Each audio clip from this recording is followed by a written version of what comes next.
Assalamualaikum warahmatullahi wabarakatuh. Saudaraku sekalian yang dirahmati Allah Subhanahu wa taala. Waktu berjalan terus dan alhamdulillah kita sekarang sudah masuki di bulan Rabiul Awal atau bulan Maulid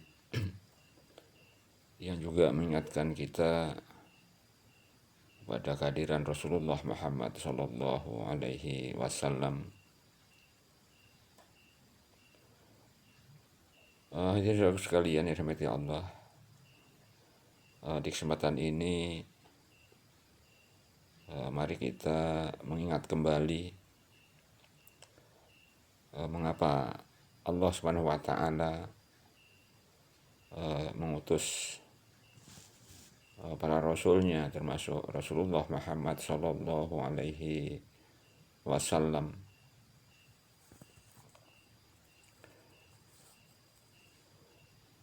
Yang pertama, Allah Subhanahu wa taala mengutus rasulnya. Ini di dalam Al-Qur'an surah Al-Anbiya ayat 25. Allah Subhanahu wa taala berfirman, "Wa ma arsalna min qablika min rasulin illa nuhi ilaihi annahu la ilaha illa ana fa'budun." Dan kami Allah tidak mengutus seorang rasul pun sebelum kamu Muhammad, melainkan kami wahyukan kepadanya bahwasanya tidak ada Tuhan yang hak melainkan aku, maka sembahlah olehmu sekalian akan aku. Jadi di ayat ini Allah menyampaikan bahwasanya para rasul atau Rasulullah Muhammad Sallallahu Alaihi Wasallam ini juga yang pertama diutus untuk menyampaikan bahwasanya Allah adalah Tuhan atau Rabb yang harus diabdi, yang harus diibadahi.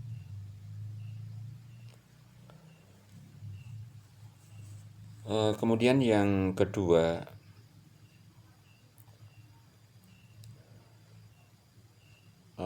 Allah SWT mengutus Rasulnya, yaitu untuk melaksanakan ajaran Islam. Di dalam Al-Quran surah As-Saff ayat yang ke-9 Allah SWT berfirman, "Walladzi arsala rasulahu bil huda wa dinil haqq liyudhhirahu 'ala dini kullihi walau karihal musyrikun." Jadi Allah mengutus Rasul dengan membawa petunjuk dan agama yang benar. Jadi agar kiranya Rasul dan umatnya itu melaksanakan ajaran Islam, ya, ajaran yang benar atau agama yang benar. Kemudian yang ketiga, Allah Subhanahu wa taala mengutus Rasulnya ini yaitu untuk membawa berita gembira dan peringatan bagi manusia. Di dalam Al-Quran surah An-Nisa ayat 165 Allah SWT berfirman, "Rusulan mubasyirina wa mundzirina li'alla yakuna linnasi 'alallahi hujjatum ba'dar rusul wa kanallahu azizan hakima." Mereka kami utus, ya, mereka Allah utus selaku rasul-rasul, pembawa berita gembira dan pemberi peringatan, agar supaya tidak ada alasan bagi manusia membantah Allah sesudah diutusnya rasul-rasul itu. Dan adalah Allah yang maha perkasa, lagi maha bijaksana. Jadi dengan diberi berita gembira, maka manusia akan berusaha untuk mendapatkannya. Dengan diberi peringatan, itu insya Allah manusia akan berhati-hati terhadap peringatan-peringatan itu untuk menghindari bahaya yang disampaikan oleh Allah Subhanahu wa taala.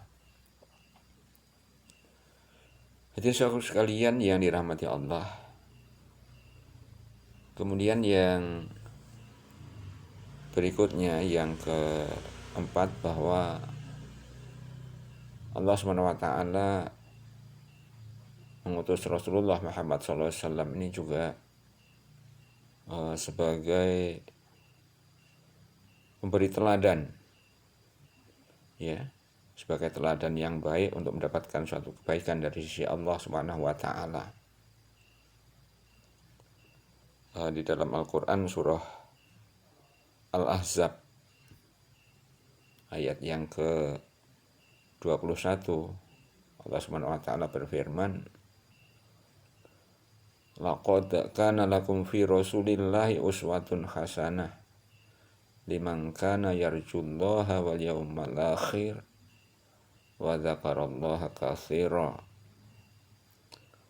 Sesungguhnya telah ada pada diri Rasulullah itu suri teladan yang baik bagimu, yaitu bagi orang-orang yang harap rahmat Allah dan kedatangan hari kiamat, dan dia banyak menyebut Allah.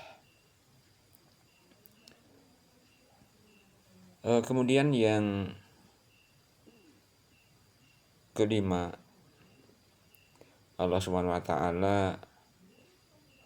mengutus Rasulnya, yaitu untuk menyelamatkan manusia, ya. Jadi untuk menyelamatkan manusia dari kesesatan. Di dalam Al-Quran surah Al-Jumu'ah ayat yang kedua, Allah SWT berfirman, walladzi ba'atsa fil ummiyina rasulam minhum yatlu alaihim ayatihi wa yuzakkihim wa yu'allimuhumul kitaba wal hikmah wa in kanu min qablu lafi dhalalim mubin. Dialah Allah yang mengutus kepada kaum yang buta huruf seorang rasul di antara mereka yang membacakan ayat-ayatnya kepada mereka, mensucikan mereka, dan mengajarkan mereka kitab dan hikmah atau as-sunnah. Dan sesungguhnya mereka sebelumnya benar-benar dalam kesesatan yang nyata. Hadirin saudaraku sekalian yang dirahmati Allah SWT, itulah beberapa di antaranya, ya. Yang lainnya juga masih banyak. Beberapa di antaranya mudah-mudahan mampu mengingatkan kita mengapa Allah SWT mengutus para rasulnya, termasuk beliau yang mulia Sayyidina Muhammad sallallahu alaihi wasallam. Jadi beberapa di antaranya Allah mengutus rasul itu, yang pertama yaitu untuk menyampaikan bahwasanya Allah adalah sembahan yang harus diibadahi, harus diabdi. Kemudian agar kiranya melaksanakan ajaran Islam, kemudian membawa berita gembira dan peringatan bagi manusia, kemudian sebagai teladan bagi manusia untuk mengharap kebaikan dari sisi Allah Subhanahu wa taala,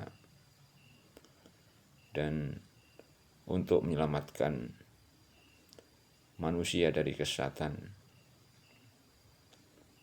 Hadirin saudaraku sekalian yang dirahmati Allah, Mudah-mudahan Allah Subhanahu wa taala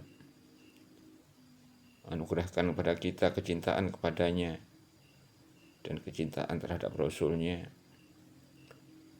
dan mudah-mudahan kita termasuk yang ditetapkan oleh Allah Subhanahu wa taala untuk bisa melaksanakan ajaran agama risalah yang dibawa oleh Rasulullah Muhammad Sallallahu Alaihi Wasallam, sehingga kita bisa mendapatkan kebaikan kehidupan di dunia dan di akhirat kelak nanti. Amin ya rabbal alamin. Mohon maaf atas segala kekurangan di dalam saya menyampaikan ini. Mudah-mudahan ada manfaatnya. Wassalamualaikum warahmatullahi wabarakatuh.